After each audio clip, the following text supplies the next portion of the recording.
नमस्कार, मैं हूं संजय शर्मा। आप देख रहे हैं 4PM न्यूज़ नेटवर्क। एक मेरे मित्र थे, वो कहते थे कि जीवन में अगर पैसा कमाना है तो दो काम में से एक काम कर लो, या तो नेता बन जाओ या बाबा बन जाओ, संत बन जाओ। इन दोनों कामों में बहुत पैसा है। अच्छा, मैंने सोचा कि ये बात चूँकि बहुत लोग कहते रहे हैं, तो क्या बात सही है या नहीं सही है, इसको आजमाया जाए।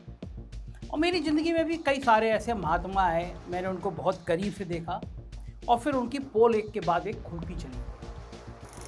ऐसी एक मैंने कल परसों में वीडियो देखा कि मुकेश अंबानी पानी में डुबकी लगा रहे हैं और एक महामंडलेश्वर उनको पानी में डुबकी लगवा रहे हैं।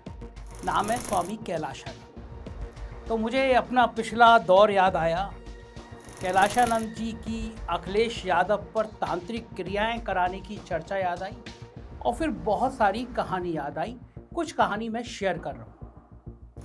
वो ये था कि जब शिवपाल यादव और अखिलेश यादव के बीच बहुत लड़ाई चल रही थी, दोनों के बीच गहरे मतभेद चल रहे थे, तो किस्सा ये सामने आया कि एक बाबा हैं, हरिद्वार में रहते हैं, काली पीठ है, उसके बड़े सिद्ध पीठ के बड़ा जाने माने संत हैं और नाम कैलाशानंद, और ये तांत्रिक क्रियाएं कराते हैं, ऐसी चर्चा थी बहुत। अब मेरे मन में बड़ा कौतूहल था कि ये तांत्रिक क्रियाएं कोई बाबा कैसे करा देता है, क्या होता है इन तांत्रिक क्रियाओं में। तो मैंने सोचा इस बाबा का इनका इंटरव्यू करता हूँ। मैं हरिद्वार गया। हरिद्वार में मुझे एक दिन लगा इनको लाइनअप वाइनअप करने में, इनके आश्रम में जाके बात करने के लिए। अंततः शाम के करीब 8 बजे के आसपास ये हुआ कि आइए आपको हम इंटरव्यू देते हैं। अब मेरी कैलाशानंद जी से मुलाकात हुई। बड़ा बढ़िया, तो बाल इनके बहुत बड़े बड़े हुआ करते थे, 6 फुट की हाइट, बड़ा ओजस्वी चेहरा। ये आया, हमारी बातचीत शुरू हुई। तो बातचीत का सिलसिला आगे चला, लंबा चला, और हमने इनसे पूछा बातचीत में कि तंत्र क्या होता है, तांत्रिक क्रियाएँ क्या होती हैं।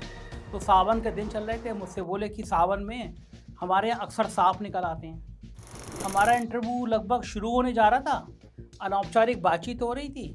जब उन्होंने जैसे ही बताया सांप निकल आते हैं, इनका चेला बाहर से आया, बोले महाराज जी अभी एक 8 फुट का नाग निकला है बाहर। अब हमको बड़ा आश्चर्य सा हुआ। आप अंदर बैठे हो कमरे में, और बड़ा जब ऐसे महामंडलेश्वर, तब महामंडलेश्वर नहीं थे, उसी पीठ के आचार्य थे, जो संत जो भी होते हैं पीठ के। हमें बड़ी हैरानी हुई कि अभी बात हुई, अभी सांप निकल आया। इस बीच में उन्होंने कहा कि जब मैं यहाँ पे पूजा करता हूँ, नवरात्रि होते हैं, घुंघरू की आवाज़ आती है। अब ये और किसी भी पत्रकार के लिए चौंकने वाली बात। एक तो हम तांत्रिक क्रिया मान के गए थे, सांप निकल आना, घुंघरू की आवाज़ आना। फिर उन्होंने कहा कि मैं गंगा में समाधि ले लेता हूँ 1-2 घंटे की, ऐसी तमाम बातें करी। फिर हम मुद्दे पर आए कि भाई अखिलेश यादव पे आपने तांत्रिक क्रियाएँ की थी या नहीं की थी। बहुत मज़ेदार इंटरव्यू है, पूरा इंटरव्यू मैं आगे लगा रहा हूँ। ये बहुत पहले का इंटरव्यू है, लेकिन बातचीत बड़ी मज़ेदार है, बहुत अच्छी है, और सब तांत्रिक क्रियाओं का उन्होंने विस्तार से बताया। अखिलेश यादव और शिवपाल के बीच में जो द्वंद्व चल रहा था उसके बारे में बात हुई। तो पूरा इंटरव्यू सुनिएगा। खैर, मैं उस इंटरव्यू के बाद व्यक्तिगत रूप से मुझे अच्छे लगे, और मैं इनसे खूब लंबी बातचीत हुई। मैंने कहा कि आप अपने आप को थोड़ा ब्रांड बनाइए, हम लोग भी आपकी मदद करेंगे, आपको सहयोग करेंगे। और मैं इनके पूजा पाठ वाले तरीके से बड़ा प्रभावित रहा। उसके बाद मैं संपर्क में रहा। पिछला जो कुंभ लगा 6 दिन, मैं उसके बाद कई बार इनके कैंप में गया कुंभ में, और मैंने वहाँ झटका देखा। पहली बार मैं गया था कुंभ में, मैंने देखा कि कैसे कैसे महामंडलेश्वर के झटके होते हैं। फिर लेकिन मैं रहते रहते मेरी आंखें खुलना शुरू हुई। एक बड़े प्रॉपर्टी का काम करने वाले सज्जन शिवपाल जी के करीब पहुंचने का स्वामी कैलाशानंद माध्यम बने, और वो देखते देखते करोड़ों के मालिक बने, अरबों के मालिक बन गए। लखनऊ में तमाम ज़मीनें जायदाद उनके नाम। पता चला कि जब शिवपाल मंत्री थे तो कैलाशानंद जी से मिलने उन्हीं के घर पे आते थे। कैलाशानंद जी उनके घर पे रुकते थे, शिवपाल वहाँ आते थे। सज्जन तेज थे, शिवपाल से संपर्क बनाए और वो अरबों के मालिक बन गए। और धीरे धीरे कैलाशानंद जी की आर्थिक स्थिति खराब थी। अब आश्रम बहुत टूटा फूटा था। जब मैं गया, टॉयलेट बड़े गंदे थे। धीरे धीरे वो आश्रम बड़े आसा बनने लगा। उसके कुछ दिन बाद मुझे झटका लगा कि कुछ इस तरह के लोग क्यों आते हैं इनके यहाँ। एक संत का इस तरह की काम करने का क्या मतलब। फिर कैलाशानंद जी ने कहा कि संजय बाबू, किसी तरह मेरी अखिलेश से जो मतभेद है ये ख़त्म करा दो। मैं कहा देखिए, मेरे अखिलेश जी से राजनीतिक संबंध हैं, मतलब मैं उनका इंटरव्यू करता हूँ, उनकी बात करता हूँ। इस तरह की बात मैंने कभी किसी से मिलवाने की बात की नहीं। इसलिए मेरे माध्यम से, चूँकि आप शिवपाल जी के कैंप में अखिलेश जी शिवपाल जी को पसंद नहीं कर रहे थे उस दौर में, मैं कहा मेरे लिए मुश्किल है कि मैं उनसे कहूँ आपके मेरे कहने से मिल लें। लेकिन तब तक मेरे थोड़े थोड़े भ्रम खत्म होने लगे थे। मुझे लगा था कि यार मैं जिन संत महाराज को इतना पसंद कर रहा हूँ, अपने घर बुला रहा हूँ, भोजन करा रहा हूँ, मैं उनके आश्रम में जा रहा हूँ, उनके संग कुंभ जा रहा हूँ, वो सब भी ज़मीन धंधों के चक्कर में लगे हुए हैं। वो मुझे समझा रहे हैं कि हरिद्वार में सारे जो महात्मा हैं, या तो यादव है या ठाकुर, अकेला पंडित मैं हूँ। क्योंकि मैं ब्राह्मण हूँ तो पंडित एंगल जोड़ने लगे। अब मैं स्वभाव से थोड़ा जाति प्रथा के खिलाफ रहता हूँ। मतलब मैं अपने बेटे का भी जब एडमिशन कराया स्कूल में तो मैंने सिर्फ सिद्धार्थ नाम लिखाया, उसका बाद में शर्मा लोगों ने टीचर लगाया। मैं चाहता हूँ कि हर व्यक्ति के नाम के नीचे जाति का संबोधन ही खत्म हो जाए। जाति के मैं बिल्कुल पक्ष में नहीं रहता हूँ। तो मुझे और भ्रम टूटा कि यार एक संत जो है ये जाति के जाल में क्यों उलझे हुए। व्यक्तिगत रूप से मैं मानता हूँ कि संतों को इन सब चक्करों में नहीं पड़ना चाहिए। अब आप देखते हैं एक सज्जन है, उनकी आंखें नहीं, अंधे हैं, कितनी घिनौनी टिप्पणी करते हैं। महिलाओं के प्रति टिप्पणी, जाति के प्रति टिप्पणी, राजनीतिक टिप्पणी, में जीभ काटवा दो उसकी, गर्दन काटने वाले को ना। मुझे लगता है कि इतना घिनौना आदमी कोई कैसे हो सकता है, और संत के चोले में खुद को संत कैसे कह सकता है। जो गेरू वस्त्र पहनता है उसका मतलब ये होता है कि वो सब चीज़ों से मुक्त हो गया। उसके मन में ईर्ष्या नहीं है, उसके मन में लालच नहीं है, लोभ नहीं है, सबको वो बराबर भाव से देख रहा है, तभी तो वो संत है। और मुझे उन अंधे महाराज जी की बातें सुन के मेरे मन में तो बड़ी घृणा आती है कि यार ये आदमी अपने आप को संत कहता है, लोग दीवाने हो जा रहे हैं, उसके चरणों में लौटे जा रहे हैं। उसके जवान से जो घिनौनी बातें निकल रही हैं समुदाय के प्रति, एक जाति के प्रति, ऐसा आदमी को संत आप कैसे कह सकते हैं। वो तो बहुत खराब व्यक्ति मानता हूँ मैं। संत तो मान ही नहीं सकता मैं, लेकिन मैं बहुत खराब व्यक्ति मानता हूँ। जिसके अंदर इतनी नफरत भरी हो, वो व्यक्ति भला कैसे अच्छा होगा। फिर इस बीच में मैंने उन कैलाशानंद जी से मेरा संपर्क टूटा। मुझे लगा कि हाँ भी सब वही मोह माया है कि इस ज़मीन के धंधे में, ठेके के धंधे में, और कुछ चीज़ें ऐसी जो मुझे कहना शोभा नहीं देता, मैं कहूँगा भी। लेकिन अभी जब कुंभ में महाराज जी का फिर अवतार हुआ, पता चला कि वो महामंडलेश्वर बन गए हैं। उससे पहले वो वीडियो कंगना रनौत को घुमाते फिर रहे थे। अब मुझे लगा कि एक महामंडलेश्वर कंगना रनौत के संग हेलीकॉप्टर में घूम रहा है। तो मुझे अपने उस दोस्त की बात याद आई कि भाई अगर या तो बाबा बन जाओ या नेता बन जाओ, दोनों पे पैसा बहुत है। फिर मुझे पता लगा कि कैलाशानंद जी पे पैसे की बारिश होने लगी है, और अमेरिका के जाने कहाँ से उनके लिंक बनने लगे। बीच में मैंने देखा कि मुकेश अंबानी की बेटे की शादी में भी महामंडलेश्वर जी विराजमान है। तो मुझे हंसी आई कि ये महाराज जी मुझसे अखिलेश यादव से मिलना नहीं कह रहे थे, तो खुद मुकेश अंबानी यहाँ पहुँच गए। खैर, वो जो कंगना रनौत वाली है उस पर बड़ा क्रिटिसाइज किया लोगों ने कि एक महामंडलेश्वर का काम ये नहीं होता है कि इस तरह हीरोइनों को घुमाता फिरे। तब कुछ खबरें मुझे लोगों ने भेजी कि एक महिला थी, उन्होंने इनके ऊपर बहुत घिनौने आरोप लगाए थे और बड़ा लंबा लफड़ा हुआ था। फिर हरिद्वार में कुछ ज़मीनों कब्जाने में भी इनका नाम आया। ये सब बातें मुझे बाद में पता चलती रही। इस बीच में जब ये वाला मौजूदा कुंभ चल रहा है तो एक मॉडल बड़ी पेश हुई जो शुरुआत में कुंभ में छा गई। वो मॉडल भी नहीं महाराज जी के हिस्से में आई। ये अपने रथ को बढ़ा के ले गए। इस पर संतों ने कुछ ने बड़ी आपत्ति करी। एक महामंडलेश्वर के रथ पर बैठ कर ये महिला कैसे जा सकती है, बड़ा विवाद हुआ। तो मुझे लगा कि यार ये बात सही है कि नेता बन जाओ तो धंधा अच्छा चलता है। इस बीच में एक सज्जन ने फेसबुक पे एक वीडियो वायरल किया। आप साइड वाली विंडो में आप देख रहे होंगे, ये महाराज जी एक महिला के साथ होली खेल रहे हैं। मुझे होली खेलना कोई बुरी बात नहीं है, आप खेल सकते हैं, लेकिन जिस तरह से एक संत होली खेल रहा है एक महिला के साथ, कम से कम मुझे वो शोभा नहीं। तो यार ये कैसे मान लीजिए कि मेरे मन में बहुत ज़्यादा सम्मान था पूजा पाठ करने वालों का, ये फिर हम में और इनमें अलग क्या है? ये लोग संत क्यों होते हैं? मैं अगर कल को आपके सामने गेरुए वस्त्र पहन के और आपसे बात करने लगूँ, और मैं कल को स्वामी संजयानंद कहलाने लगूँ, तो ये मेरे के अंदर मेरे घृणा, लालच, चीज़ों के प्रति आसक्ति, ये सब खत्म नहीं होगी तो काय के संग मन में इतना भाव रखोगे और कृष्ण जी की तरह गोपियों के संग इस तरह होली खेलोगे। तो ये जो होली वाला वीडियो वायरल हुआ तब बड़े विवाद पैदा हो गए कि यार महामंडलेश्वर आजकल कैसे कैसे लोग हो जा रहे हैं। लेकिन देखा मैंने नेटवर्किंग क्या है, मुकेश अंबानी आए तो भी महामंडलेश्वर यही वाले उनको डुबकी लगा रहे हैं। मैं इसलिए भी हैरान हुआ कि जो महामंडलेश्वर जिनकी आप बड़ी पूजा करते हैं, आप जिनको अपना भगवान समझते हैं, दूर दूर से इनके आश्रमों में आते हैं, इनके चरणों में लौटते हैं, इनको ईश्वर समझ के दान देते हैं, जो आपके सामर्थ्य में होता है उनके आश्रम में चढ़ा देते हैं। अब ये सीन देखिए, अमित शाह को यही महामंडलेश्वर जल चढ़ा रहे हैं। एक से एक बड़े नाम, स्वामी अवधेशानंद से लेकर सारे ये कैलाशानंद सब खड़े हुए। ये अमित शाह को ऐसा समझ रहे हैं कि भगवान शिव यही हैं, ये महामंडलेश्वर जिनकी आप पूजा करते हैं, ये अमित शाह की पूजा कर रहे हैं। तो आप भी सीधे अमित शाह की पूजा क्यों नहीं शुरू कर देते? इन महामंडलेश्वरों के चक्कर में क्यों पड़े हुए? ये तो आपको मूर्ख बनाने के अलावा कुछ नहीं कर रहे। ये खुद किसी मंत्री के, किसी प्रधानमंत्री के आगे पीछे, किसी मुकेश अंबानी के आगे पीछे घूम रहे हैं। क्या मतलब है एक बाबा मुकेश अंबानी को महामंडलेश्वर डुबकी लगा रहा है हाथ पकड़ के? तुम्हारे अंदर भी यही है कि कोई बहुत पैसे वाला आ जाएगा तो तुम उसकी बहुत इज्जत करोगे, उसको बहुत रिकॉग्नाइज करोगे। गरीब आएगा, किसी गरीब को महामंडलेश्वर ने हाथ पकड़ के डुबकी लगाते हुए देखी? इतने लोग मर गए, किसी महामंडलेश्वर के मुंह से बयान आया कि बड़ा खराब है, सरकार ने झूठ बोला, सूतक लगा हुआ था तब भी स्नान करा दिया। स्वामी अमित मुक्तेश्वरानंद जी के अलावा किसी संत के मुंह से निकला? क्योंकि इन सब संतों का सरकार के संग धंधे चलते हैं। इन सब महामंडलेश्वरों को इस तरह मजे करने होते हैं, हेलीकॉप्टर में घूमना होता है, कहीं होली खेलनी होती है, कहीं ठेके लेने होते हैं, कई बड़े उद्योगपतियों से कुछ को मिलवाना होता है, कुछ के ठेके होते हैं, हम तुम्हें मुकेश अंबानी से मिला देंगे, इससे मिला देंगे। ये धंधे चलते हैं। मेरा इस वीडियो को बोलने का मतलब सिर्फ इतना है कि आप ऐसे चेहरों को पहचानिए, ऐसी आसक्ति मत रखिए, क्योंकि ये भी सामान्य मनुष्य हैं। जिस व्यक्ति के अंदर लालच है, लोभ है, वासना है, ईर्ष्या है, वो संत नहीं हो सकता। आप उसको बड़ी गेरुआ वस्त्र में, आपकी चूँकि आप भोले वाले लोग हैं, आपके मन में बड़ी आस्था आती है तो इसलिए आप उनको संत मानते हैं, लेकिन हकीकत ये है कि ये गेरुआ वस्त्र पहन देने से कोई व्यक्ति संत हो नहीं जाता। ये सारी बातें थी। अब मैं आपको वो वाला इंटरव्यू सुनवाता हूँ जो मैंने उस दौर में लिया था। और किसी को भावनाएं मेरी अगर आहत हुई हो मेरे बोलने से, तो इनको भगवान मानता हो तो मुझे क्षमा करें, क्योंकि मैं सपाट बोलता हूँ, सच बोलता हूँ। जो मैंने देखा मैंने वो बोला। और ये एक अकेले संत नहीं है।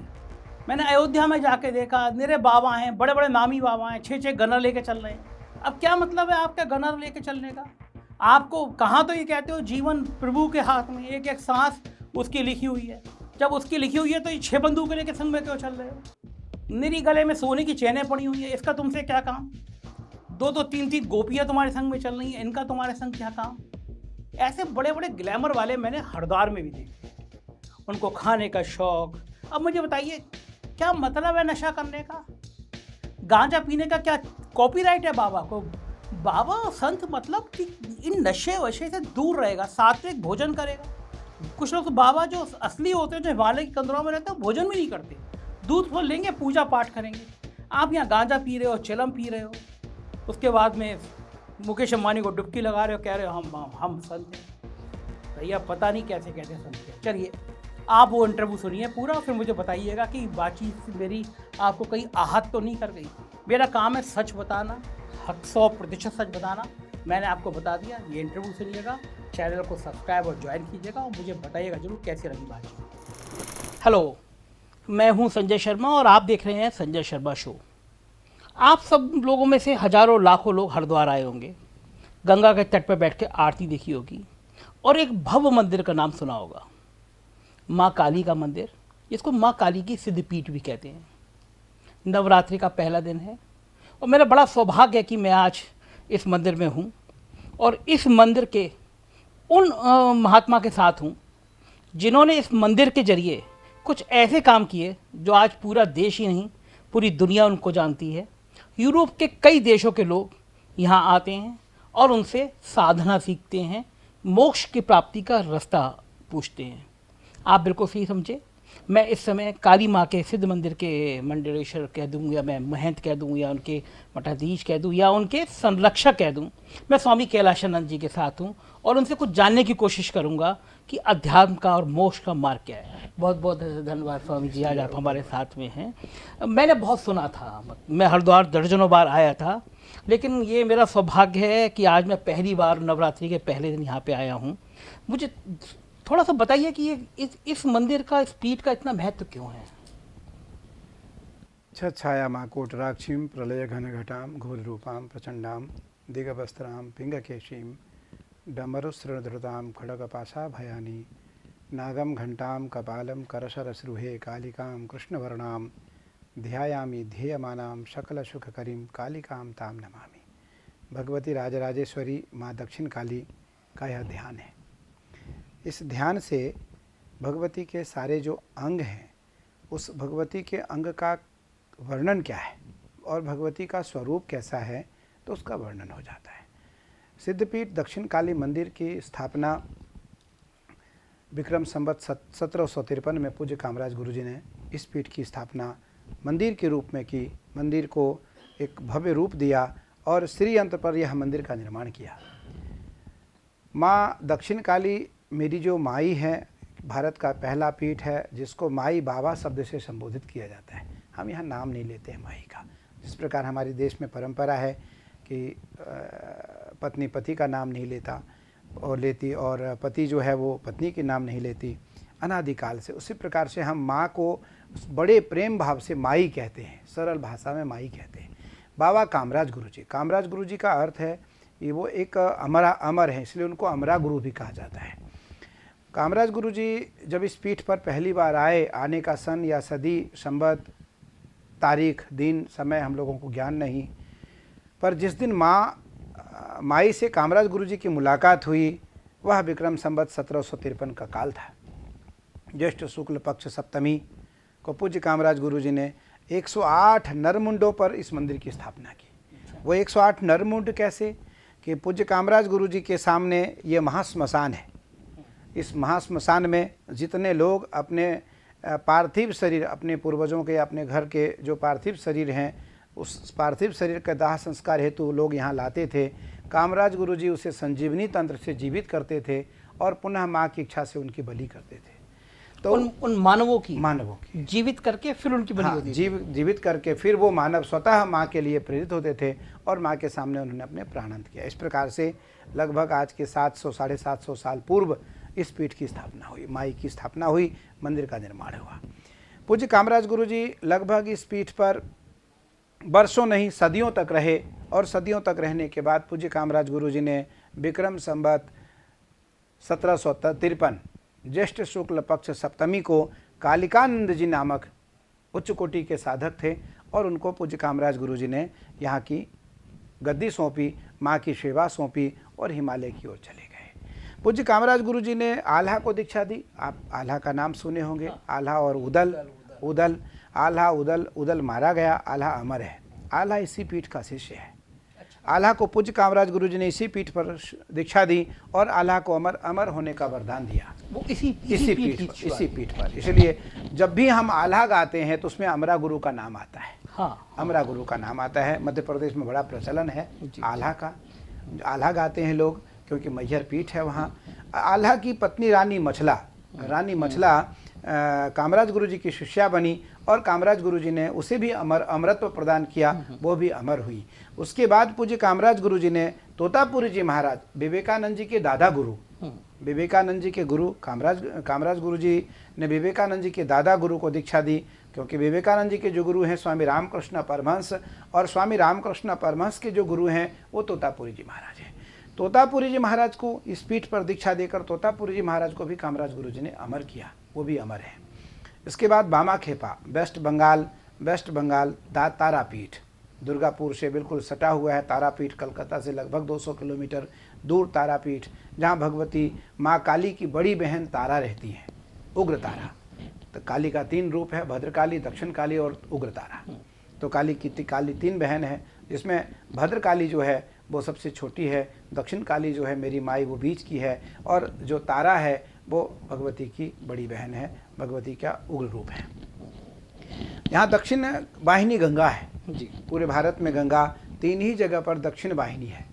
सबसे पहले हरिद्वार, फिर हुबली नदी के रूप में दक्षिणेश्वर काली कलकत्ता, जिसके कारण वहाँ भी कामराज गुरुजी के पोते, कामराज गुरुजी के कृपा पात्र तोतापुरी जी महाराज के शिष्य रामकृष्ण परमहंस ने दक्षिणेश्वर काली की स्थापना की। दक्षिणेश्वर काली का जो भी आचार्य होगा वो हरिद्वार सिद्धपीठ, दक्षिण काली मंदिर, नीलधारा गंगा तट, उत्तराखंड का जो महंत होगा वो वहाँ का आचार्य होगा। अच्छा, वो वहाँ का आचार्य होगा आज भी। अच्छा, इस पीठ की परंपरा है। कामराज गुरुजी ने जब इस पीठ की स्थापना की तो अनादिकाल से देश की परंपरा रही है कि या तो गंगा हो, हिमालय हो, या फिर घनघोर घना जंगल हो। जहाँ पे बैठे हैं ये कजरी वन है। भारत में 3 पर्वत हैं, नील पर्वत, एक पर कामाख्या विराजमान है, भगवती माँ कामाख्या, दूसरे पर त्र्यंबकेश्वर भगवान त्र्यंबकेश्वर विद्यमान है और तीसरे नील पर्वत पर मेरी माई विराजमान है। गंगा यहाँ दक्षिण वाहिनी है, उत्तर से गंगा दक्षिण बहती है, लगभग 900 मीटर गंगा दक्षिण बहती है, वापस गंगा पश्चिम की ओर मोड़ ले लेती है। भगवान शिव ने जब समुद्र मंथन हुआ, समुद्र मंथन के दौरान जब अमृत के साथ साथ विष निकला तो सारे देवताओं में और दानवों में बड़ी घबराहट हुई कि इस विष का पान कौन करेगा। महादेव ने उस विष का पान किया और महादेव के गले में जलन होने लगी, तो महादेव इस घाट पर आकर स्नान करते हैं और अपने ताप को शांत करते हैं। उसी दिन से इस घाट का नाम नीलधारा घाट पड़ा। गंगा नीली है यहाँ। अच्छा। गंगा क्योंकि अभी थोड़ी थोड़ी बरसात है, बारिश की थोड़ी सी पानी है अभी इस समय, लेकिन यहाँ अक्टूबर लास्ट या नवंबर फर्स्ट वीक से नवंबर, दिसंबर, जनवरी, फरवरी, मार्च, अप्रैल, मई तक गंगा नीली रहेगी। अच्छा। यहाँ गंगा लगभग 7 महीने नीली रहेगी और नील गंगा इसे कहा जाता है, नील धारा कहा जाता है। तो ये कजरी वन है जहाँ हम बैठे हैं, ये कजरी वन है और भारत का सबसे सुंदर पीठ है। सुंदर पीठ इसलिए है कि यहाँ माई का 3 रूप है। माई प्रातःकाल 9 बजे से पूर्व छोटी सी कन्या के रूप में रहती है, तो इसलिए हमारे यहाँ लाल मिर्च नहीं बनता, किसी भोजन में लाल मिर्च नहीं पड़ता, हम लहसुन प्याज नहीं खाते हैं, शुद्ध परम वैष्णव हैं आश्रम के सभी लोग।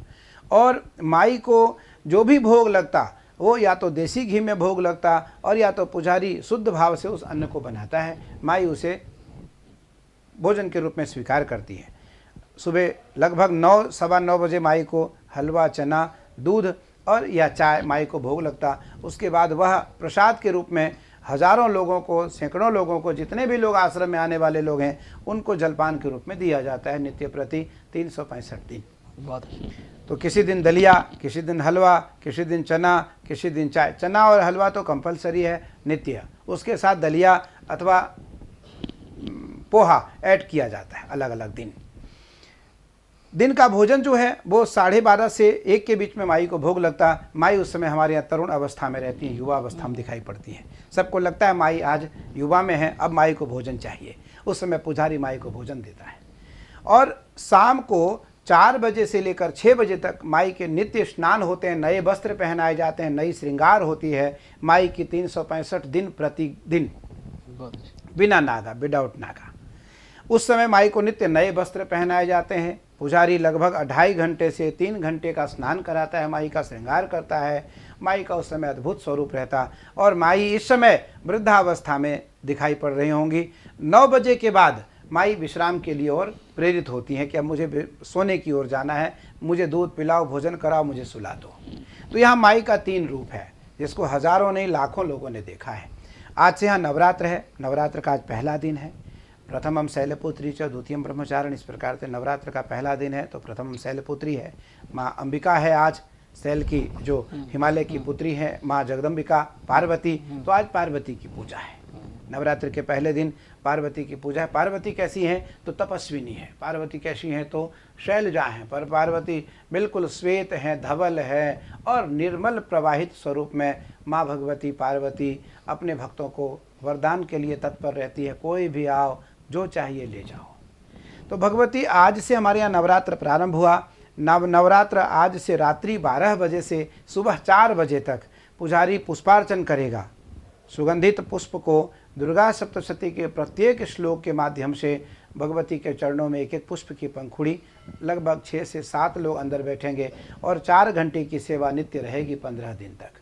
15 दिन हमारे यहाँ नवरात्र 15 दिन के होते हैं। अच्छा। पूरे भारत में नवरात्र 9 दिन की मनाई जाती है, लेकिन काली मंदिर हरिद्वार की जो नवरात्र है वो प्रतिपदा से पूर्णमासी तक मनाई जाती है।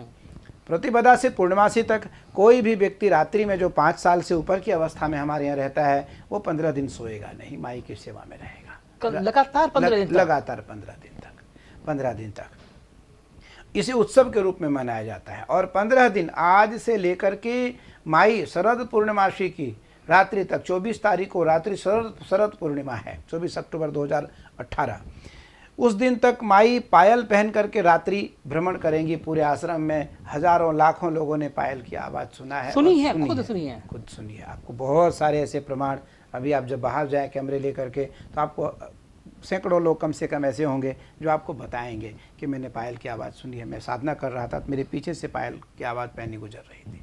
ऐसे सभी साधक बाहर से आते हैं और सब अपनी रात्रि में साधना करेंगे, यहाँ भगवती का चिंतन करेंगे। ये 15 दिन लगातार चलेगा? 15 दिन लगातार चलेगा। दक्षिण वाहिनी यहाँ गंगा है, नील पर्वत है और कजरी वन है। आप जहाँ बैठे हैं ये कजरी वन है। कजरी वन सिद्धों का जगह है, यहाँ 7 सिद्ध रहते हैं। रानी मछला नवरात्र में 15 दिन, जैसे आल्हा को कामराज गुरु जी ने 15 दिन तक नहीं अपितु 365 दिन मैहर में पूजा का अधिकार दिया कि सबसे पहला पूजन मैहर में अगर शारदा पीठ का कोई करेगा तो आल्हा करेगा। रानी मछला को भगवान कामराज गुरु जी ने 15 दिन की सेवा दी काली मंदिर की। हमारे यहाँ जब प्रातःकाल 4 बजे पुजारी पूजन करके निकलेगा बाहर और पुनः 5:30 बजे दूसरा पुजारी माई के पूजन के लिए शिफ्ट में जाएगा तो माई के चरणों में एक सुंदर सी पुष्प अर्पित की हुई मिलेगी। वो कैसे? 15 दिन कैसे? रानी मछला पूजन करती है। हजारों प्रमाण, हजारों लोगों ने कैमरे CCTV लगा के देख लिए। केवल वो पुष्प चढ़ा हुआ वो पुष्प अपने आप आता है? अपने आप आता है। उस पुष्प अपने आप चढ़ता है, अपने आप उस पुष्प की सेवा होती है माई के चरणों में। तो रानी मछला मेरी ज्येष्ठ बहन है, मेरी बड़ी बहन है, कामराज गुरु जी की शिष्या है, इसलिए वो मेरी बड़ी बहन है। तो वो नवरात्र में 15 दिन की सेवा कामराज गुरु जी ने रानी मछला को दे रखा है। रानी मछला प्रतिपदा से पूर्णमासी तक माई की सेवा करती हैं और एक सुंदर सा हिमालय का पुष्प ला करके माई को अर्पित करती हैं। कौन सा पुष्प होता है वो कभी नील कमल होता, कभी ब्रह्म कमल होता, कभी अड़हुल का पुष्प होता, कभी गुलाब के इतने सुंदर पुष्प होते जो कभी हमने जीवन में अपने संकल्प के समय में अपने आँखों से कभी नहीं देखा। ऐसे पुष्प होते हैं वो, और वो सारे पुष्प हम रखते हैं अपने पास। सारे पुष्प पुजारी सुबह जब लाता है तो पुष्प पुजारी का नियम है कि वो मुझे देगा, हम उसे लॉकर में पूरे साल वह पुष्प 15 पुष्प रखते हैं। लोग ये तो नहीं कहते कि आप रख देते हो कि वो पुष्प? नहीं, हम तो जा ही नहीं सकते। हमारे यहाँ एक परंपरा है कि अगर मैं एक बार स्नान कर लिया और स्नान करके बाहर आ गया, मुझे किसी ने स्पर्श कर लिया तो हम मंदिर में नहीं जाएंगे। जब तक मैं स्नान करके बैठा हूँ, नया वस्त्र पहना हूँ या धुला हुआ वस्त्र पहना हुआ हूँ, मुझे किसी ने स्पर्श नहीं किया, तभी तक मैं माई को स्पर्श करने जाऊँगा। उसके सिवा हम माई को स्पर्श करने कभी जा नहीं सकते। और अकेले पूजन में नहीं बैठते हैं। अभी रात्रि में जो पूजन है, आज 12 बजे से पूजन प्रारंभ है, तो आज शिव गोपाल मिश्रा जो रेलवे यूनियन के महामंत्री जनरल सेक्रेटरी हैं पूरे ऑल ओवर इंडिया, आज वो पूजन में आ रहे हैं। आज उनकी पूजन है, रात्रि में वो बैठेंगे। तो कभी कैमरे लगा के देखा? बिल्कुल, कैमरे लगा कर देखा, CCTV अंदर लगी हुई है। कहीं केवल वो पुष्प आपको दिखाई पड़ेगा, कोई व्यक्ति नहीं दिखाई पड़ता, कोई सेवक नहीं दिखाई पड़ता। ये अद्भुत बात है इस सिद्ध पीठ की, और शायद यही बातें हैं जो आज भी हमको ये एहसास कराती हैं कि दुनिया में अलौकिक शक्तियां हैं, एक ताकत है जो हमको संचालित करती है। कैलाशानंद जी से बातों का सिलसिला जारी रहेगा एक छोटे से ब्रेक के बाद।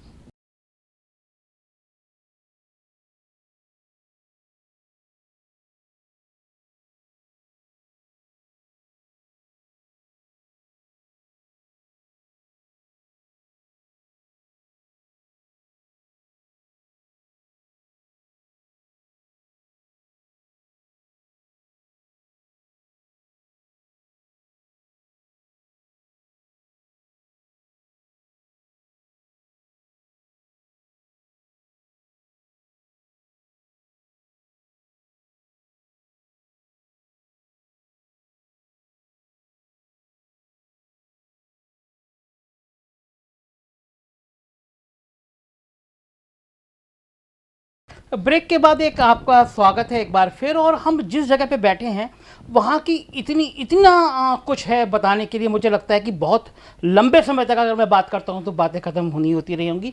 अद्भुत जगह है। सावन के महीने में यहाँ पे पता नहीं कहाँ से कोबरा, तरह तरह के नाग आपको पूरे आश्रम में दिखाई दे जाएंगे। और उस आश्रम में आपके सामने कोबरा बैठा होगा, नाग बैठे होंगे।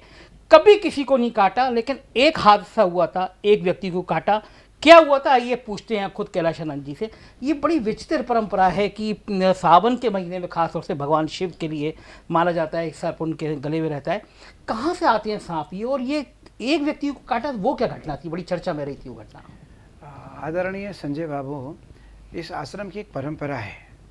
यहाँ सावन में और नवरात्र में बड़ी वैचारिक पूर्वक और शास्त्र सम्मत अनुष्ठान किए जाते हैं। क्योंकि हमारे जो विद्यार्थी हैं, ब्राह्मण विद्यार्थी हैं, वो सब के सब वेद पाठी हैं, सबको पूरा वेद याद है। मुझे स्वतः शुक्ल यजुर्वेद पूरी याद है, 40 के 40 अध्याय, 1900 मंत्र हमें याद हैं।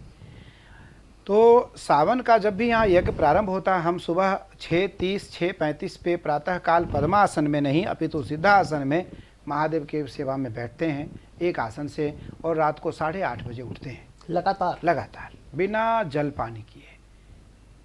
प्रतिवर्ष इस बार लगभग 20 लाख लोग लाइव थे सावन में। 20 लाख लोगों ने लाइव देखा पर डे पूरा मास। तो सुबह 6:30 का नियम है, 6:10 6:30 6:35 6:30 6:35 में सिद्धासन में बैठना है। ये सिद्धासन है, लिंग त्वचा और गुदा को दबा करके महादेव बैठते हैं और महादेव रीढ़ की हड्डी को सीधा करके बैठते हैं जिससे ध्यान न टूटे। इसी आसन में बैठते हैं और ऐसे ही शाम को 7:30 बजे 8 बजे 9 बजे उठते हैं।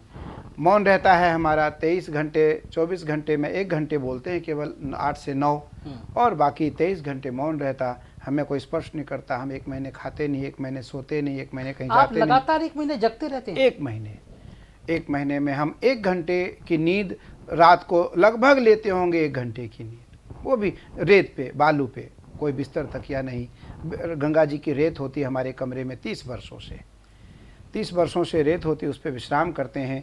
तो हमारे समय में ऐसा समय आया कि महादेव लगभग यहाँ ऐसे सांप को लाए। इस बार एक सांप ऐसा आया जिसको ऐसा लग रहा था कि उस सांप को किसी ने बड़ी सुंदर कलाकारी से बनाया हो, और लगभग वो 8 फीट का ब्लैक एंड वाइट कोबरा था, 8 फीट का, जिसको देखने मात्र से आदमी की रोंगटे खड़े हो जाएं। और हमारे आश्रम में 1 महीने वो हमारे परिवार जैसे रहा। वो नित्य विद्यार्थियों के कक्ष में जाना, आचार्य के कक्ष में जाना, जो हमारा ब्रह्मा था, जो वेद का आचार्य था, उसके कक्ष में जाना, भंडार जहाँ हमारी बनती थी रसोई के पास जाना। रसोई अपना भोजन बना रहा है, वो अपनी जगह पे बैठा है, कोई उसे किसी से कोई मतलब नहीं। छोटे छोटे श्वेत बिच्छू निकले होंगे, लगभग 10,000 बिच्छू सावन के महीने में श्वेत आपने कभी देखा नहीं होगा। काला बिच्छू बिल्कुल सफेद, ये जैसे पेपर है, दूधिया बिच्छू, ऐसे बिच्छू निकले छोटे छोटे, जो महादेव के कुंडल हैं, महादेव के कानों के कुंडल हैं। 10,000 क्विंटल गंगा जल नित्य महादेव को हम अपने हाथों से चढ़ाते हैं पर डे। लगभग 30 के करीब हमारे साथ ब्राह्मण होते, और नित्य 12 से 14 16 15 16 15 16 घंटे की सेवा महादेव की रहती है पूरे श्रावण, गुरु पूर्णिमा के 1 दिन बाद प्रतिपदा से रक्षाबंधन के तक, बिना नागा। कोई यजमान नहीं, कोई शुल्क नहीं, कोई दक्षिणा नहीं, कोई एडवर्टाइज नहीं, कोई प्रचार नहीं, कोई रसीद नहीं, कोई चंदा नहीं। हम यजमान होते हैं, सारे पूजन हम यजमान होते हैं, मेरे द्वारा खर्च होता है। हम जो पूरे साल कथा भागवत और अपनी प्रवचन से कमाते हैं, उसमें से हम पैसे को रखते हैं और उस पैसे को सावन में महादेव के लिए खर्च करते हैं। तो इस प्रकार से महादेव की जो सेवा है, पिछले वर्ष की बात है, जो योगग्राम स्वामी रामदेव जी का जो योगग्राम है, वहाँ का जीएम यहाँ बैठा हुआ था, उनकी पत्नी यहाँ बैठी हुई थी। मैंने उनको दीक्षा दिया 1 दिन पहले, तो उनकी पत्नी बोली, स्वामी जी क्या यहाँ भी सांप हो सकते हैं क्या? तो मैंने कहा हो सकते हैं, महादेव के गण हैं वो। तो यहाँ एक बोर्ड लगा रहता है छोटा सा, उसमें लिखा रहता है कि स्वामी पूज्य गुरु जी को स्पर्श न करें, गुरु जी का मौन व्रत चल रहा है।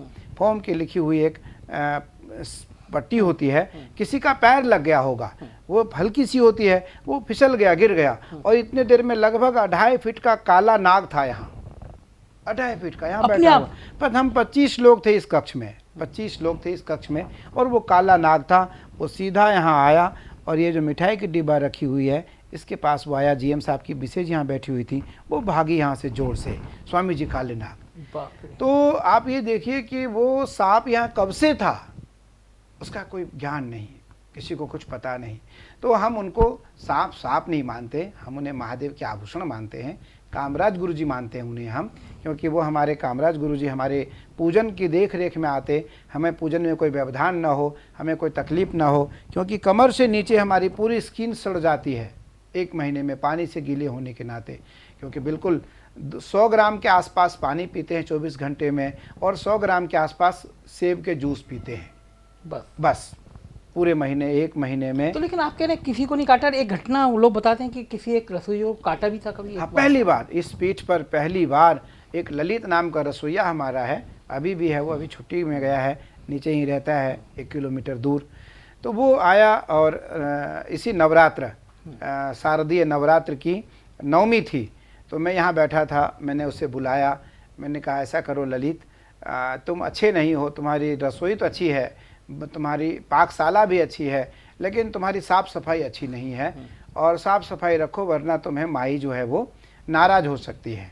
क्योंकि माई मेरी अगर नाराज़ होती है हम लोगों को पता चल जाता है, प्रसन्न होती है तो पता चल जाता है। तो मैंने कहा ललित, तुम्हें हो सकता है कि माई नाराज़ हो और तुम्हें कोई न कोई तकलीफ मिल सकता है। तो इसलिए आपको ये आभास कैसे हुआ कि माई नाराज है? मुझे इसलिए आभास हुआ कि जो उस भोजन वो बनाता था बर्तन में, तो हमारी बर्तन और माई की बर्तन को वो स्पर्श करा देता था।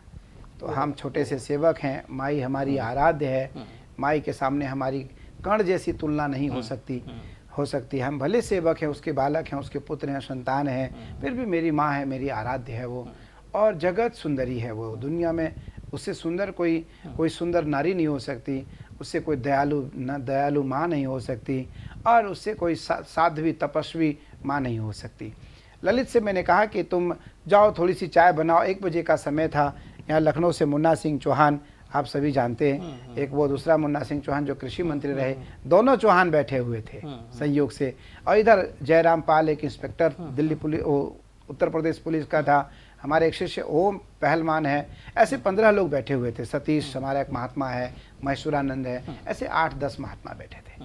ललित वहाँ खड़ा था। ललित से मैंने, तब को यहाँ कुछ बना हुआ नहीं था, मैं इस कमरे में रहता था। तो ललित से मैंने कहा थोड़ी चाय पिला दो। 1 बजे का समय था रात को, और चाय पी करके स्नान करके माई के पूजन में चले जाएंगे।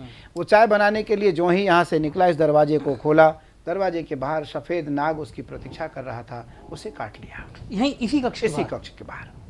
और इसी कक्ष के बाहर जब काटा तो मैं यहाँ बैठा था गद्दी पे, वो आकर के यहाँ रोने लगा, चिल्लाने लगा। मतलब जहाँ हम लोग बैठे हैं इस कमरे के बाहर नाग बैठा हुआ, बाहर नाग बैठा था और अंदर हम लोग बैठे थे।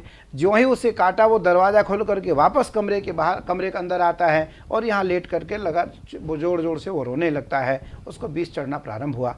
मुझे लगा कि ये बहुत दुष्ट है और अच्छा हुआ इसकी मृत्यु हो जाए। हमने सबसे कहा है कि इसका संस्कार सुबह कर दो, लकड़ी की तैयारी करना और इसका संस्कार कर देंगे।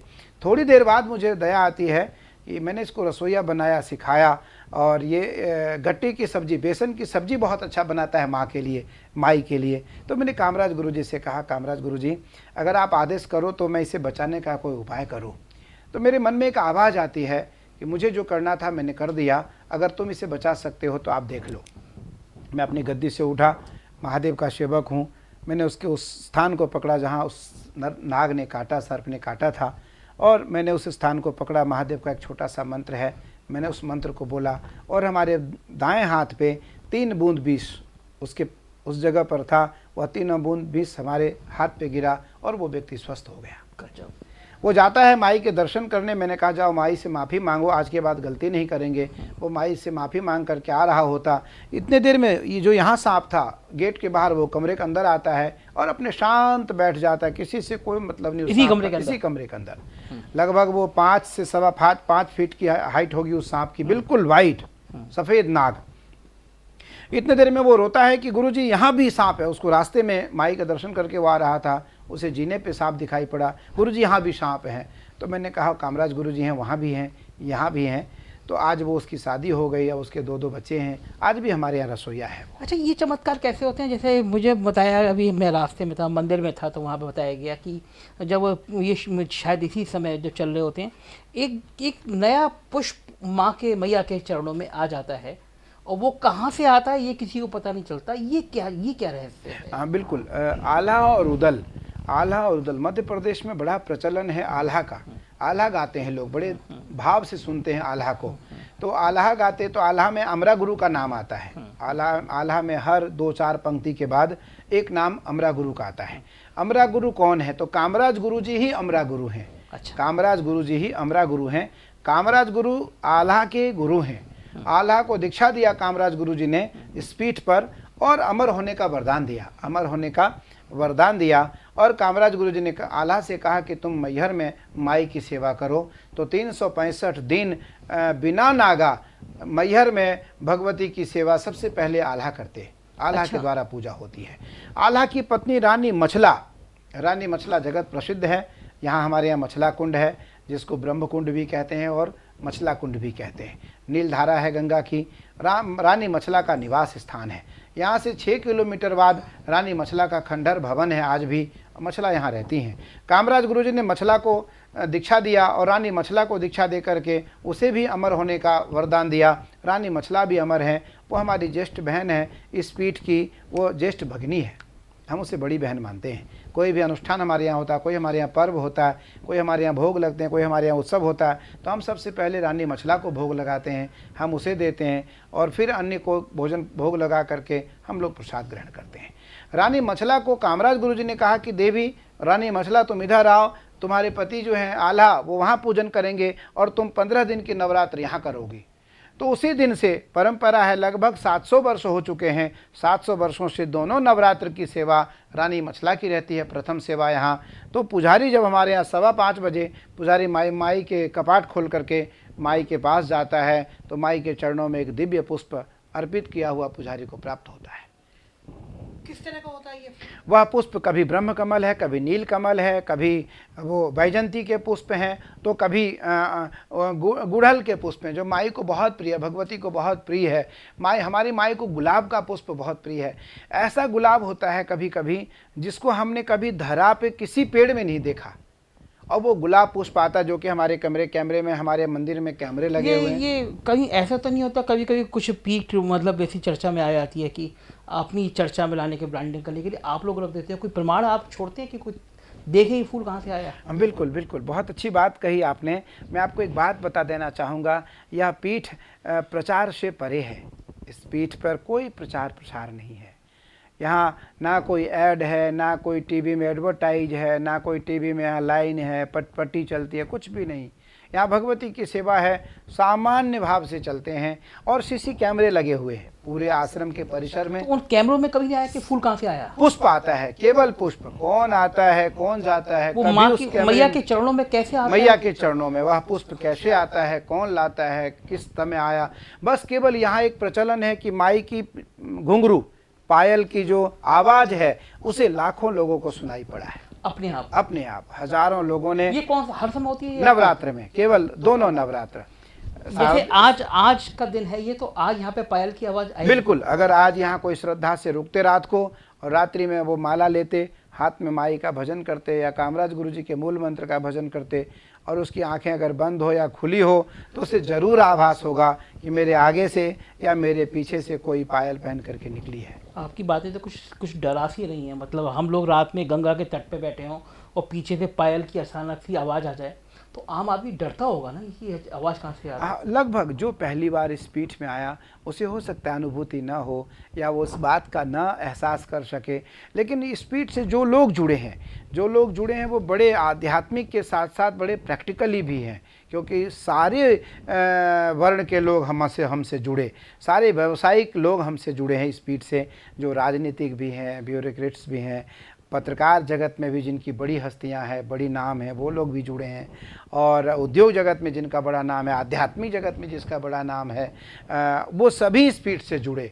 तो उन सभी ने यहाँ आकर के माई को अलग अलग रूपों में देखा है और अलग अलग यश और कीर्ति के साथ साथ अपने आध्यात्मिक शांति को और मन की जो एक चंचलता है उसको स्थिर होते हुए उन्होंने यहाँ प्रत्यक्ष रूप से देखा है। मैंने बताया कि अभी मैं आरती में था तो मैंने एक कुत्ता देखा कि वो भी शंख टाइप का मुंह पर करके आवाज़, ये सब क्या है यहाँ पे? हाँ बिल्कुल, ये भी बहुत बड़ी बात है कि कोई ऐसा कुत्ता होता जो पालतू होता, सिखाया हुआ होता, ट्रेनिंग दिया हुआ कुत्ता होता तो हम मान सकते थे कि उसे ट्रेनिंग दिया गया है शंख बजाने का। वो कोई भी पालतू नहीं, हम उसे फालतू इसलिए नहीं कहते हैं क्योंकि वो भी मेरा परिवार है।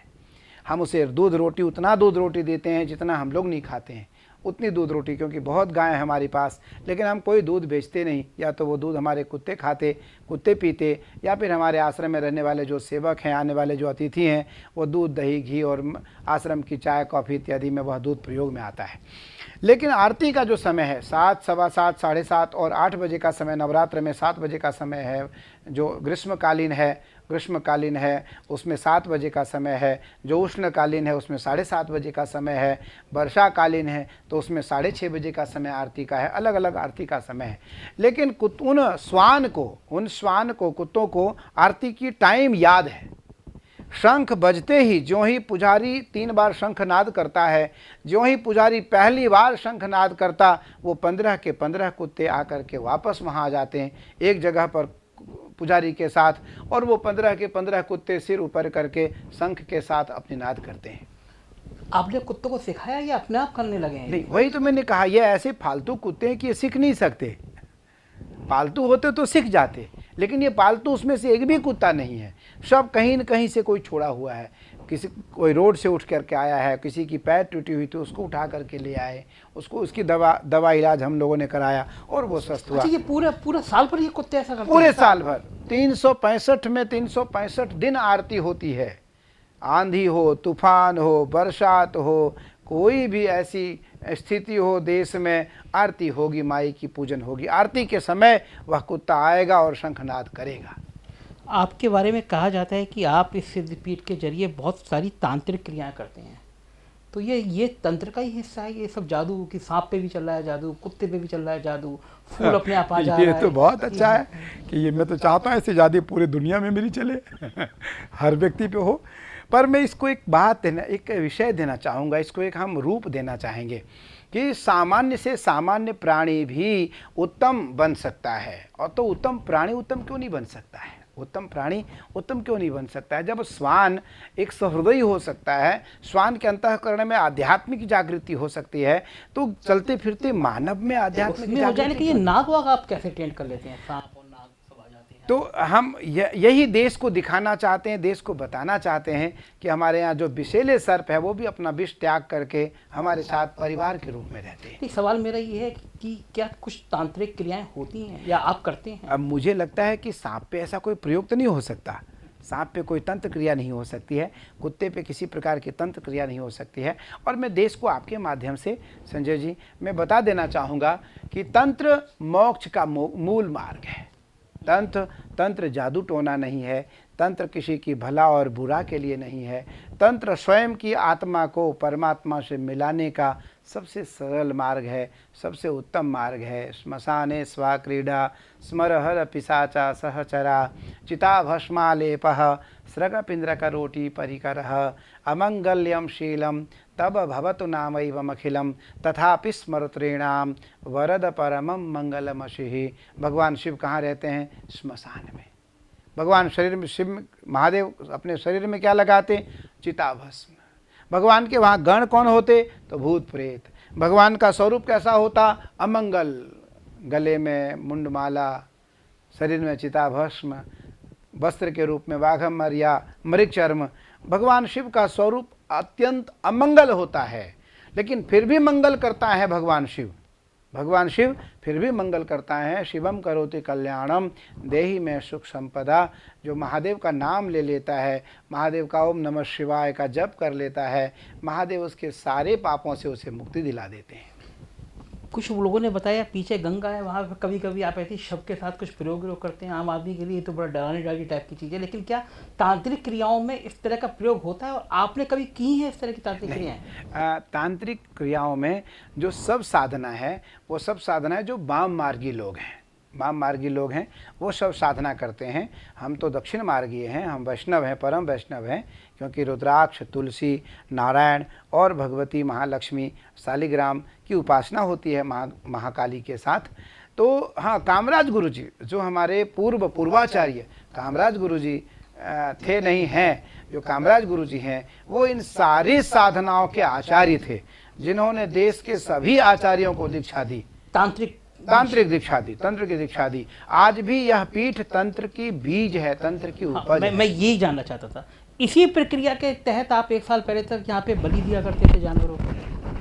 नहीं, बलि एक प्रथा थी देश की, केवल काली मंदिर में ही नहीं अपितु उत्तराखंड में जितने भी सिद्ध पीठ हैं, उत्तराखंड में जितने भी प्राचीन देवी देवताओं के मंदिर हैं, वहाँ एक बलि प्रथा थी। और मैं बलि प्रथा की बात करूँ तो बलि प्रथा हमारे एक देश का एक अंग रहा है।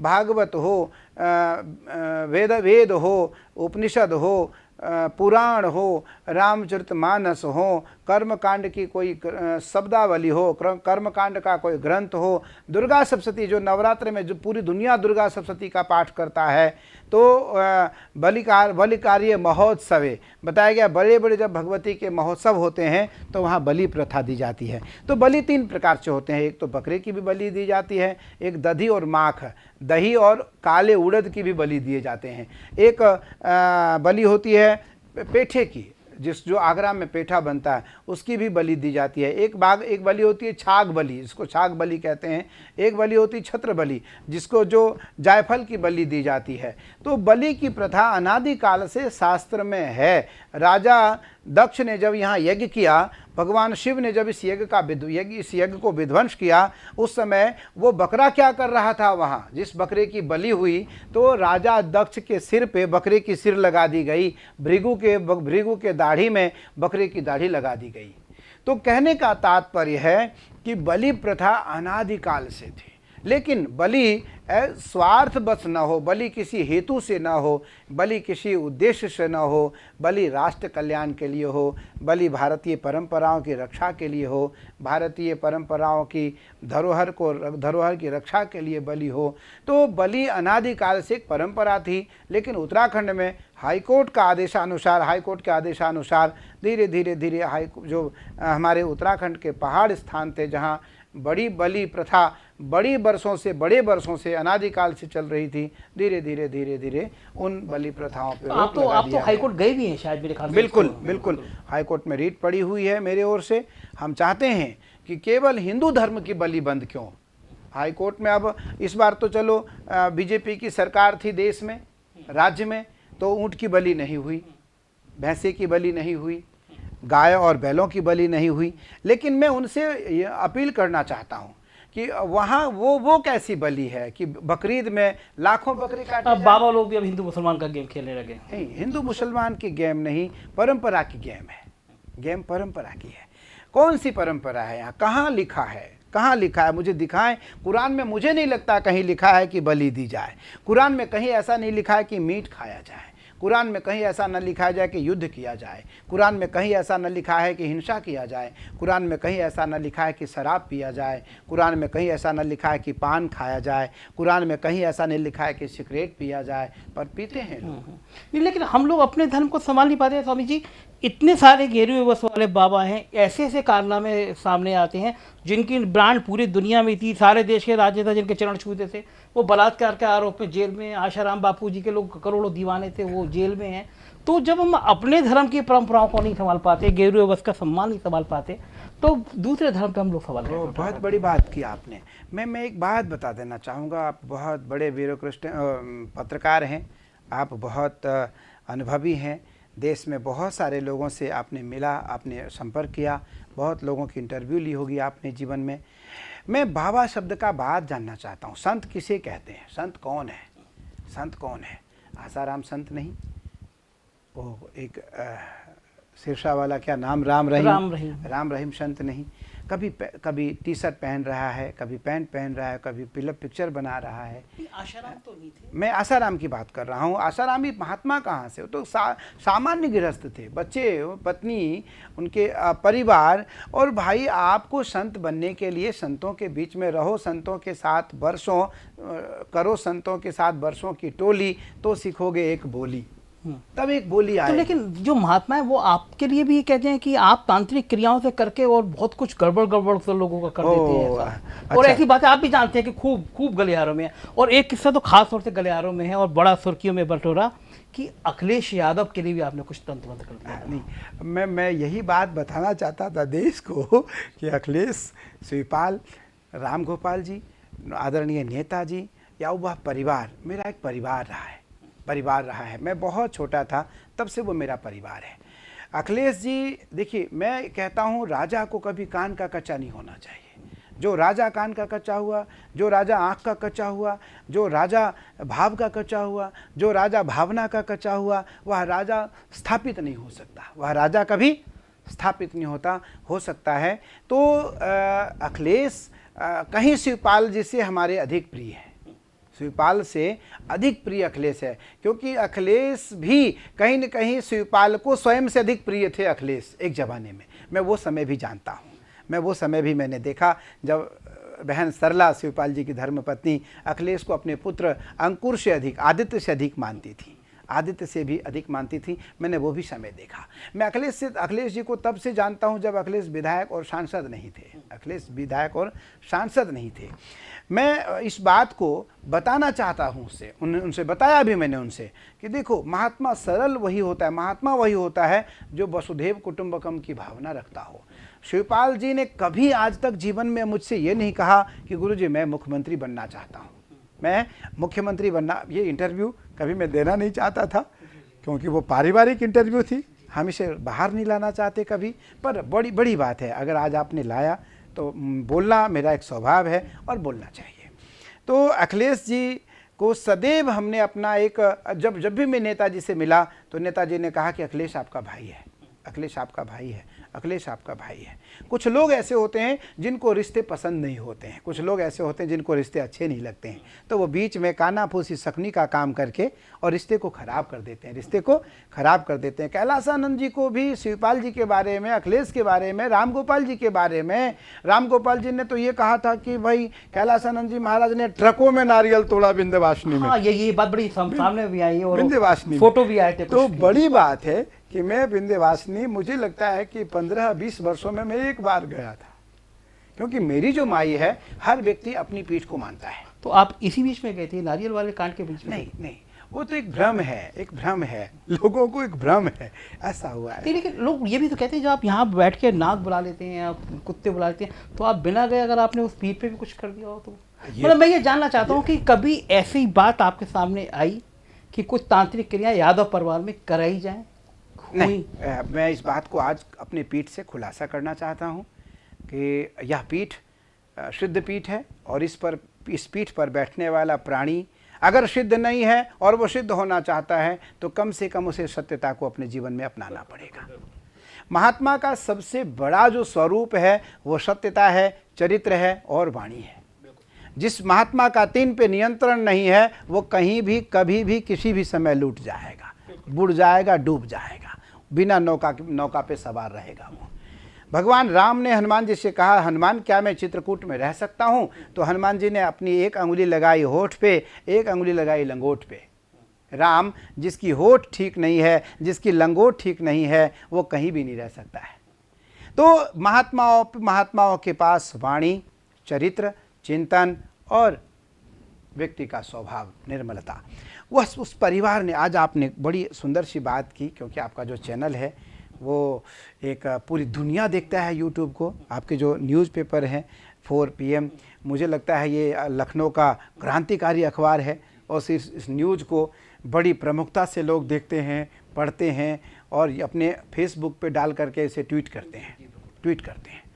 तो मैं एक बात बता देना चाहता हूं, क्योंकि अखिलेश जी इस बात को पढ़ेंगे, सुनेंगे, देखेंगे। अखिलेश जी हमारे जीवन में शिवपाल जी से अधिक महत्व अखिलेश जी हमारे लिए रखते हैं और मैंने अखिलेश जी को शिवपाल जी से अधिक माना।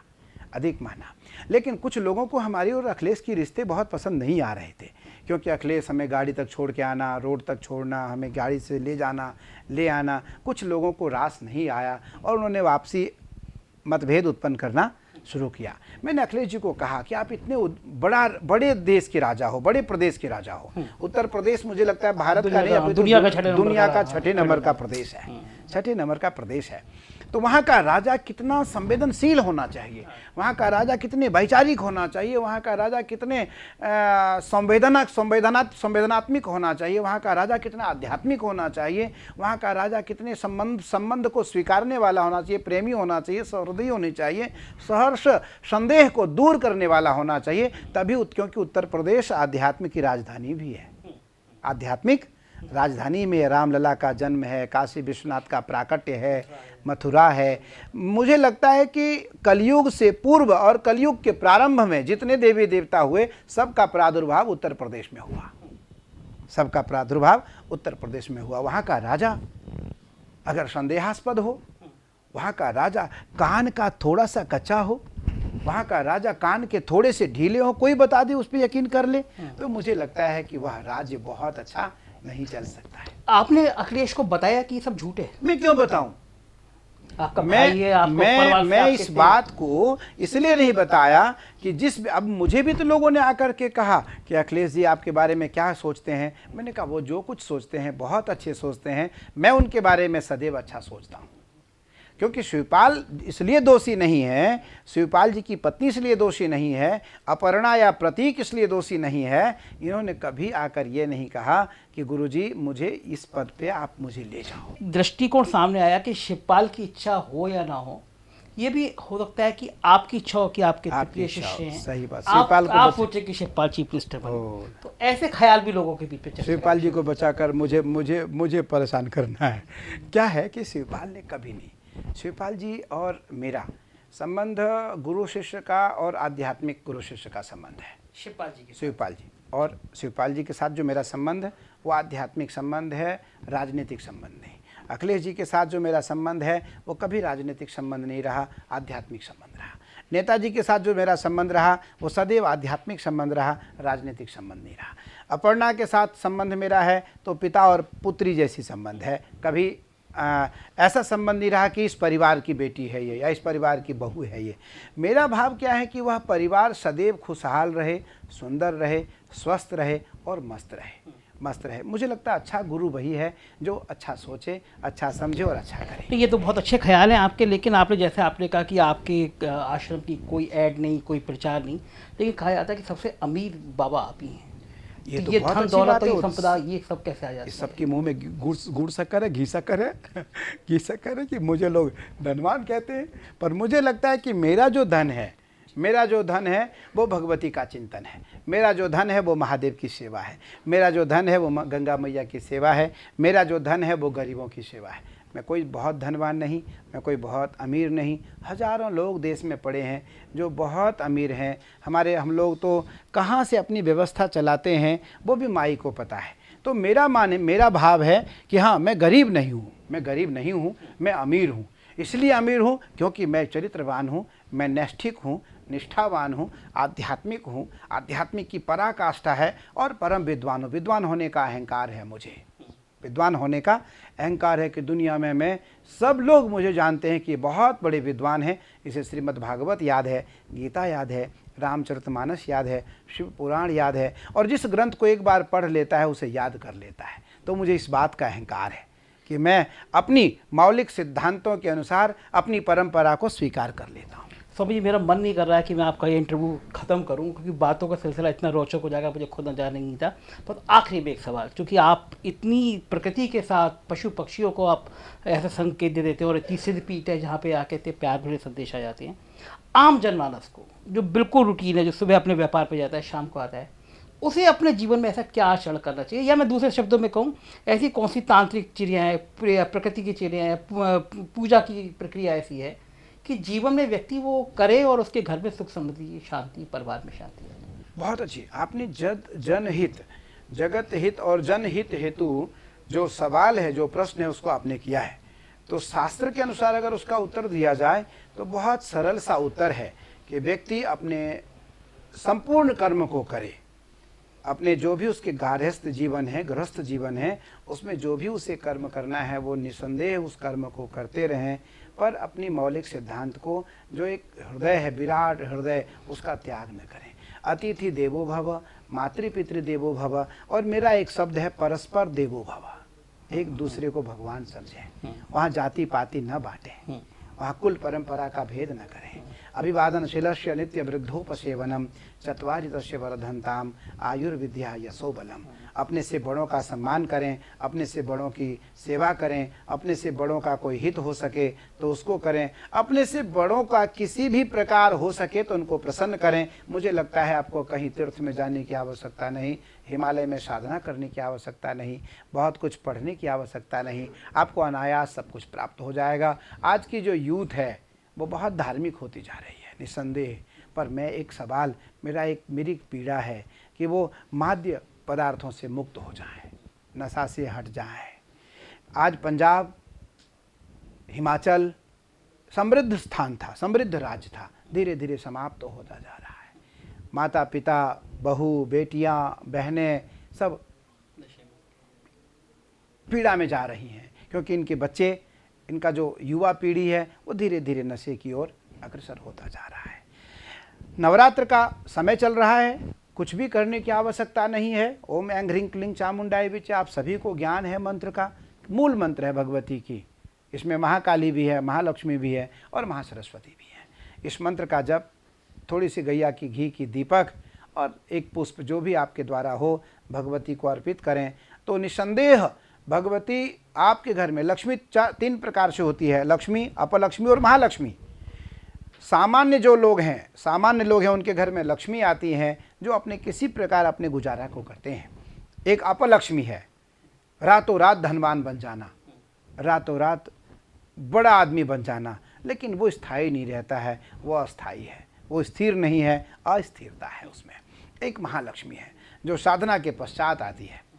साधना के पश्चात आती है, एक बार अगर वो आई तो वापस फिर कभी जाएंगी नहीं, वापस फिर कभी भगाने से भी वो नहीं जाएंगी और पीढ़ी दर पीढ़ी आपके घर में रहेंगी। तो शक्रादय सुरगणा निहतेति वीर्ये तस्मिन् दुरात्मनि सुरारि बले च देव्या तान तुष्टुभु प्रणतिनम रशिरोधरांशा वाग्भिः प्रहर्ष पुलकोद्गमचारुदेहा। देवताओं को जब विपत्ति आई, समस्या आई, संकट आया तो दुर्गा सप्तशती की 4थे अध्याय से भगवती की आराधना की, भगवती की स्तुति की और भगवती आती हैं, देवताओं के सारे संकटों को दूर करती हैं। तो हमारे ऊपर जब भी संकट आए हम भगवती को याद करें, भगवती निसंदेह हमारे संकटों को दूर करेंगी, हमारे संकटों को समाप्त करेंगी। बहुत बहुत धन्यवाद, आज आपने इतना बहुमूल्य समय और नवरात्रि के पहले दिन हम लोगों को ले लिया। चलिए, बहुत बहुत आशीर्वाद और बहुत अच्छा।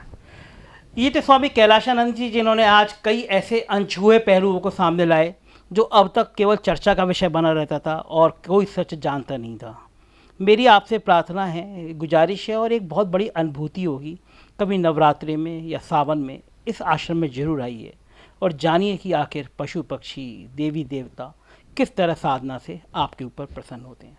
बहुत बहुत धन्यवाद। सुना आपने ये इंटरव्यू, ये मैंने बहुत पहले लिया था, लेकिन बातचीत ऐसी थी जो आपसे करनी थी, मैंने आपसे बातचीत कर ली। आपकी राय का मुझे इंतजार रहेगा। शुक्रिया, थैंक यू।